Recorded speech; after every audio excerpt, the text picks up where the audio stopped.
They came at dawn. Not the dawn of a day, but the dawn of ruin. The Vratek armada descended on the human colony of Damaris IV, like a storm of knives, their warships dark silhouettes blotting out the sky. The colonists had no fleet, no guns capable of defying orbit-spanning dreadnoughts. Only farms, schools, and shelters. The Vratek called it pacification. To them, it was a message. A warning to Earth to stay small, to stay quiet, to remember its place in the galactic concord. The humans had refused to sell water rights from Damaris's polar caps. So the Vratek Council voted, in perfect confidence, to make an example. The first bombardments melted oceans. Cities were turned to glass. Children fled into the forests, where Vratek shock troops hunted them for sport. Broadcasts were sent live across the interstellar networks. Human screams turned into spectacle. The invader's commander, Overlord Rask, spoke to his troops as the planet burned behind him. Remember this day. For all their talk of unity and peace, the Terrans are soft. When struck, they will weep, not roar. Millions died before Earth even received the transmission.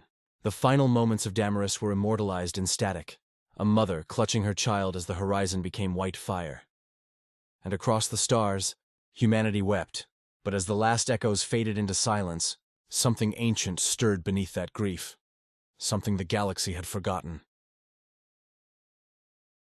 Chapter 1. The Arrogance of the Victors. The Vratek Empire celebrated its triumph as a feast of conquest. In the halls of their high dominion, the lords of war toasted to the cleansing of primitive filth. Their propaganda networks replayed the fall of Damaris as evidence of dominance, proof that the Terrans, that upstart, recently ascended species, were still little more than talking apes. The galaxy watched and said nothing. Even the Council of Concord, that fragile peacekeeping body, offered only words of sorrow. No sanctions, no military response, no justice. Humanity, it seemed, stood alone, and still Earth remained silent. Weeks passed, then months. The Vratek commanders grew bolder in their mockery. Captured human freighters were seized and their crews paraded on public channels. Children were auctioned to mines. The words, "Earth's tears," became a taunt in alien tongues. In the taverns of Vratek space, soldiers joked, "Strike a human and they'll write you a poem. Kill a world, and they'll send a diplomat." The galaxy laughed with them, because surely, humanity was too fragile, too bound by its newfound morality to strike back. After all, the humans had only been spacefaring for a few centuries. Their fleets were smaller, their technology patchwork, their worlds scattered. Rask and his generals met again in orbit above Damaris, over the still glowing remains of the colony. A mining platform was being built over the ashes to strip the planet's bones for resources. When a Vratek officer asked if Earth had responded yet, Rask sneered. Responded? They hide behind their councils and tears.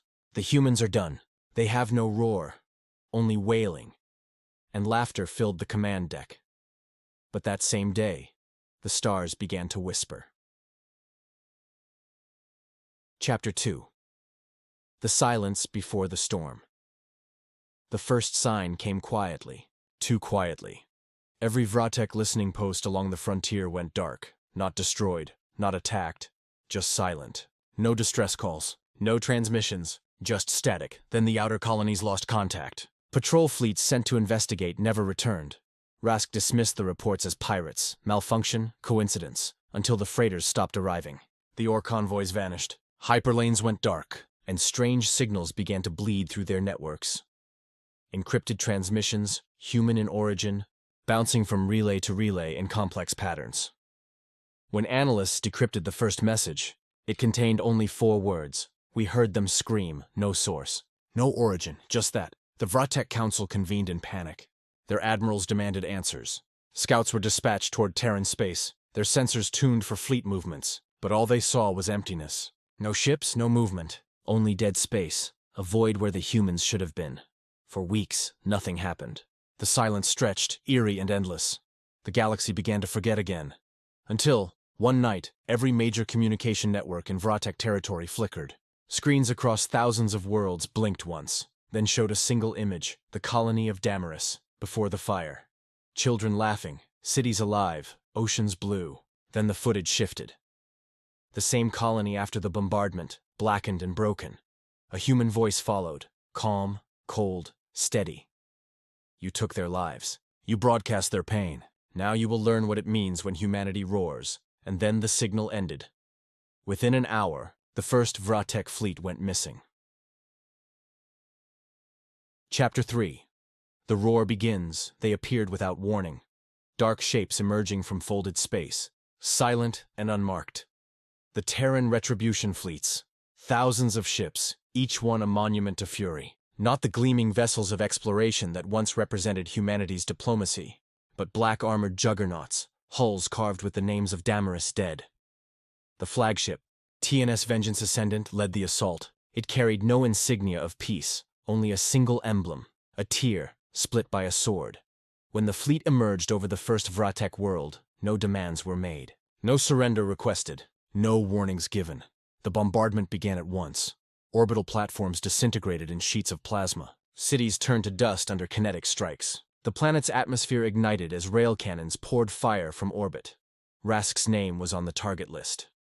In less than an hour, the capital of his sector was gone, a crater glowing brighter than a sun. The few survivors who escaped described seeing the Terran ships up close, vast, silent leviathans that never spoke, never transmitted, never paused. They didn't fight for victory, they fought for memory. Across the frontier, world after world fell. The Vratek tried to respond, assembling defense fleets, rallying in desperation. But human tactics were unlike anything the galaxy had seen. They moved in absolute synchronization, their ships coordinating without visible communication. An AI battle web designed for total warfare. Vratek fleets were annihilated before they could even target their enemies. And through it all, the same human voice echoed across intercepted channels.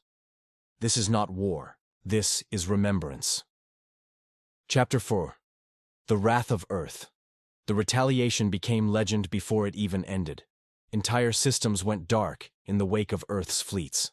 Vratek worlds were sterilized, not out of cruelty, but precision. Military targets first, then the supply lines, then the forges. Human dreadnoughts blotted out stars, their drives burning brighter than the suns they eclipsed. When they entered a system, light itself seemed to dim. Ground invasions followed, led by the legions of Damaris, soldiers in black armor, faces hidden behind mirrored visors. They landed silently, methodically erasing every remnant of the Empire that had dared mock their dead. No prisoners were taken. Rask himself died screaming aboard his flagship, the Pride of Vra, when it was split in half by a single Terran railgun shot. The humans didn't even collect his body. They left the wreckage to drift in orbit, a monument to arrogance. The galaxy watched in horror. From the edges of the conquered, transmissions captured the fury of Earth's vengeance.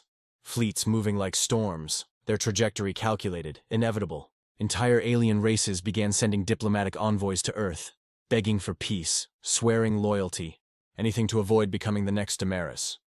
But Earth said nothing.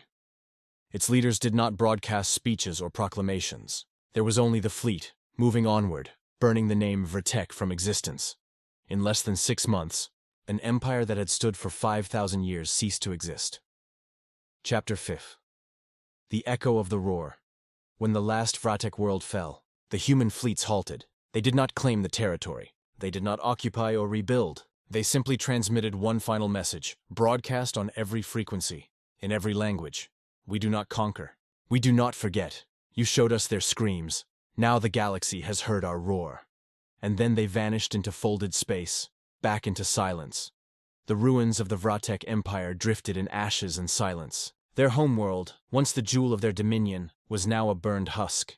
No more broadcasts, no laughter, no arrogance, only the wind over glassed plains carrying whispers of those who once thought themselves gods. In the aftermath, the Galactic Concord met in emergency session. Representatives of 100 species sat in stunned quiet as the Terran envoy entered. A woman with gray eyes, wearing a simple black uniform. She placed a small object on the table, a shard of glass from Damaris IV. "Let it remind you," she said, her voice calm, even gentle, "that peace is precious, and that humanity's patience has limits." No one spoke. No one dared.